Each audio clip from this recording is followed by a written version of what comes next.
Prayer request from Libby, prayer request for the nations. It seems like the world and the U.S. are crumbling, exploding, and rotting all at once. It seems like it because that's what we're being told. It does. It seems like it because that's what we're being told. But there is good news out there as well. There is good news out there as well. Let me give you an example.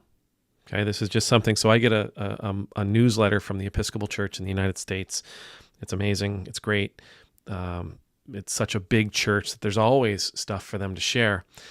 One of the things they shared last week was something that was happening through the Diocese of Nebraska. The Diocese of Nebraska has decided, they had one parishioner, one person in the diocese thought, wouldn't it be great if we did something to help people who have a lot of medical debt? And they talked to their pastor, and they're dealing with an organization down there. And I apologize, I don't have it in front of me, or I'd share it with you. But they're dealing with an organization down there that helps people with their medical debt. And basically, this organization is helping the Diocese of Nebraska to buy $2.5 million worth of medical debt, which they will then forgive. What they have to do is, in order to buy that $2.5 million worth of medical debt, they're paying about, I think they're paying 1 cent on the dollar. So 1 cent? Yeah, 1 cent on the dollar. They have to raise $25,000 in order to buy $2.5 million worth of medical debt. Now, that math should scare a lot of people. It should, because this is a business where they can transfer debt like this, where people can buy and sell your debt for pennies. Means that, well, I mean, listen, you can do the math on it. I'm not going to jump into that, but that whole idea of forgive us our debt as we forgive those who are indebted to us, it really comes to mind. Forgive us our sin, forgive us what we owe as we forgive those who sin, as we forgive those who owe, really should come into play. Debt should not be a for-profit business. And it has become a for-profit business. But the Diocese of Nebraska is turning that on its head. Now, I don't know if you've heard that story. My guess is, unless you live in Nebraska, unless you're an Episcopalian in Nebraska, my guess is you haven't heard that story. By the way, it's called the Episcopal News. If you're interested in following them, the Episcopal News, they're well worth the follow. They have all kinds of story. Another story that they are following up on is, I don't remember about that church I told you about in New Jersey. Well, they won. They won their case. So the town was trying to take the church and its property in order to put in like tennis courts and pickleball courts and basketball courts and all these kinds of things in order to keep the church from building a relatively small shelter, 30-day shelter for people who are homeless. And they won. Now, I'm not sure if they're going to get a chance to build the shelter. I think they lost on that. But the town isn't going to be taking the land. On that one, they were victorious, and so they're still thinking, how can we help our community? There's a lot of good news stories out there, but they don't get the clicks. They don't get the likes. As somebody who creates content on YouTube, I can tell you there are times when I do a video and I think it's one of my best. I think it's full of life. I think it's full of energy. I think there's a good teaching to it. And nobody watches it.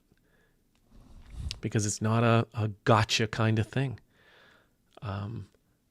I know that there are good things happening in the world. But we're inundated by a lot of bad stuff. And listen, we need to know the bad. We do. But the good is what fuels us, right? The good is what sort of teaches us that there are possibilities. I don't believe, for what it's worth, I don't believe that anger can fuel change. I don't believe anger can fuel us in bringing change. I believe anger can can inspire our change, can inspire change. When we get angry about something, we recognize that there's a problem here. When we recognize that problem, maybe we are inspired to come to a solution. But anger can't be used as a fuel to bring about that solution. We'll burn out. It is important for us to know what's going on, because again, even the angry stuff, even the stuff that's negative, because it inspires us to change. But it's these good news stories that fuel the effort. It's the stories of success. It's the stories of people doing things like in Nebraska where they're buying $2.5 million worth of medical debt so that they can forgive it and relieve the stress and anxiety that 1,000 people may feel. That fuels the effort. That fuels the work that is required for change. If you don't get a daily diet of this, go find it. Search for it. Research it. Seek it. Ask for it. Knock on the door, bang on the window, whatever it is you need to do to start consuming. To start consuming the good news that is out there, to start consuming the success that is out there, to start hearing about and listening for and being inspired by the work and the efforts that really amazing people are putting in, that they are offering the world. There's a lot of good. There's a lot of good being done. There's a lot of good being done. But the truth is, it's more profitable to keep our heart rates up. It's more profitable to keep us stressed. It's more profitable to keep us anxious and ultimately sick. Search out the good. Search out the good news. And again, I will tell you, the Episcopal News, I think it's called the Episcopal News. It's a great source for it. It really is. They have the trouble stuff too, but it's filled with solutions.